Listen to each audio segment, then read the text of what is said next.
Other teachings. Lahiri taught that if one is earning an honest living and practicing honesty, then there was no need to alter one's external life in any significant way in order to become aware of God's presence. If a student neglected his worldly duties, he would correct him. It was extremely rare for him to advise sannyas or complete worldly renunciation by becoming a swami. Instead, he advised marriage for most of his disciples along with Kriya Yoga practice. He generally eschewed organized religion, but he allowed at least one advanced disciple, Panchanan Bhattacharya, to open the Arya Mission Institution in Kolkata to spread Kriya teachings. Other disciples of Lahiri also started organizations to spread the Kriya Yoga message, including Yukteswar Giri with his Satsanga Sabha. Generally, he preferred Kriya to spread naturally. Lahiri frequently taught the Bhagavad Gita. His regular Gita assemblies, called Gita Sabha, attracted many disciples. He asked several of his close disciples to write interpretations of the Gita by tuning into his own realization. Lahiri taught that the battle of Kurukshetra was really an inner psychological battle, and that the different characters in the battle were actually psychological traits within the struggling yogi. This understanding would later become the foundation of Paramahansa Yogananda's commentaries on the Bhagavad Gita. He also taught that the epic story of the Mahabharata showed the soul's descent into matter, and its challenges in retracing its way back to spirit. Chapter 35, The Christ-like Life of Lahiri Mahasaya. Thus it becometh us to fulfill all righteousness. In these words to John the Baptist, and in asking John to baptize him, Jesus was acknowledging the divine rights of his Guru. From a reverent study of the Bible from an Oriental viewpoint, and from intuitional perception, I am convinced that John the Baptist was, in past lives, the Guru of Christ. There are numerous passages in the Bible which infer that John and Jesus in their last incarnations were, respectively, Elijah and his disciple Elisha. These are the spellings in the Old Testament. The Greek translators spelled the names as Elias and Eliseus. They reappear in the New Testament in these changed forms. The very end of the Old Testament is a prediction of the reincarnation of Elijah and Elisha. Behold, I will send you Elijah the prophet before the coming of the great and dreadful day of the Lord. Thus John, Elijah, sent before the coming of the Lord, was born slightly earlier to serve as a herald for Christ. An angel appeared to Zacharias the father to testify that his coming son John would be no other than Elijah, Elias. But the angel said unto him, Fear not, Zacharias, for thy prayer is heard, and thy wife Elizabeth shall bear thee a son, and thou shalt call his name John. And many of the children of Israel shall he turn to the Lord their God.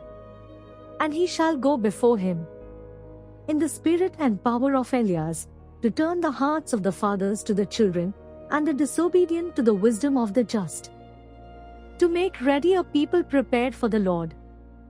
Jesus twice unequivocally identified Elijah, Elias, as John. Elias is come already, and they knew him not. Then the disciples understood that he spake unto them of John the Baptist. Again, Christ says, For all the prophets and the law prophesied until John. And if ye will receive it, this is Elias, which was for to come. When John denied that he was Elias, Elijah, he meant that in the humble garb of John he came no longer in the outward elevation of Elijah the great Guru. In his former incarnation he had given the mantle of his glory and his spiritual wealth to his disciple Elisha. And Elisha said, I pray thee, let a double portion of thy spirit be upon me. And he said, Thou hast asked a hard thing. Nevertheless, if thou see me when I am taken from thee, it shall be so unto thee. And he took the mantle of Elijah that fell from him. The roles became reversed, because Elijah John was no longer needed to be the ostensible Guru of Elisha Jesus, now perfected in divine realization. When Christ was transfigured on the mountain, it was his Guru Elias, with Moses, whom he saw. again. In his hour of extremity on the cross, Jesus cried out the divine name, Eli, Eli, lama sabachthani? That is to say, my God, why hast thou forsaken me? Some of them that stood there, when they heard that, said, This man calleth for Elias. Let us see whether Elias will come to save him. The eternal bond of Guru and disciple that existed between John and Jesus was present also for Babaji and Lahiri Mahasaya. Lahiri Birchar. With tender solicitude the deathless Guru swam the Lethean waters that swirled between the last two lives of his chala, and guided the successive steps taken by the child and then by the man Lahiri Mahasaya.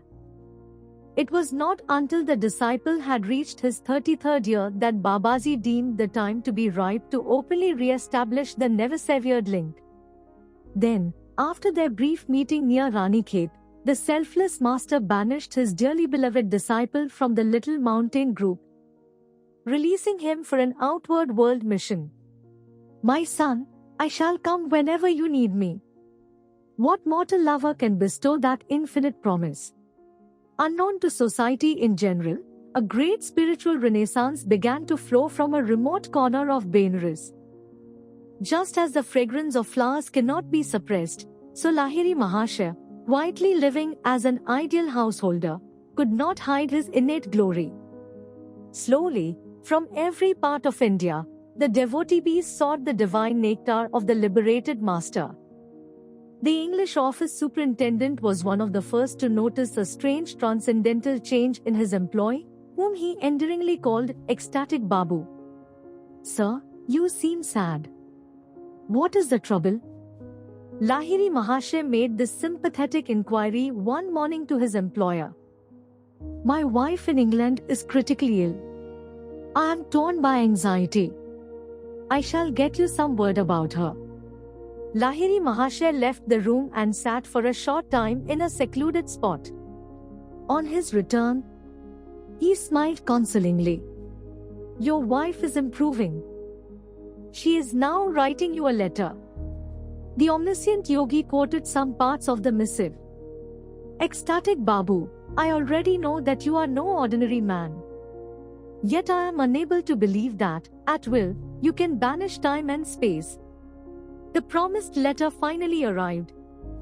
The astounded superintendent found that it contained not only the good news of his wife's recovery, but also the same phrases which, weeks earlier, Lahiri Mahasaya had written. The wife came to India some months later. She visited the office, where Lahiri Mahasaya was quietly sitting at his desk. The woman approached him reverently. Sir, she said, it was your form, haloed in glorious light, that I beheld months ago by my sickbed in London. At that moment I was completely healed. Soon after, I was able to undertake the long ocean voyage to India. Day after day, one or two devotees besought the sublime Guru for Kriya initiation. In addition to these spiritual duties, and to those of his business and family life, the great master took an enthusiastic interest in education. He organized many study groups, and played an active part in the growth of a large high school in the Benglitola section of Benares. His regular discourses on the scriptures came to be called his Gita Assembly, eagerly attended by many truth-seekers. By these manifold activities, Lahiri Mahasaya sought to answer the common challenge, after performing one's business and social duties. Where is the time for devotional meditation? The harmoniously balanced life of the great householder Guru became the silent inspiration of thousands of questioning hearts. Earning only a modest salary, thrifty, unostentatious, accessible to all, the master carried on naturally and happily in the path of worldly life. Though ensconced in the seat of the Supreme One, Lahiri Mahasaya showed reverence to all men, irrespective of their differing merits. When his devotees saluted him, he bowed in turn to them. With a childlike humility, the master often touched the feet of others, but seldom allowed them to pay him similar honor, even though such obeisance toward the Guru is an ancient Oriental custom.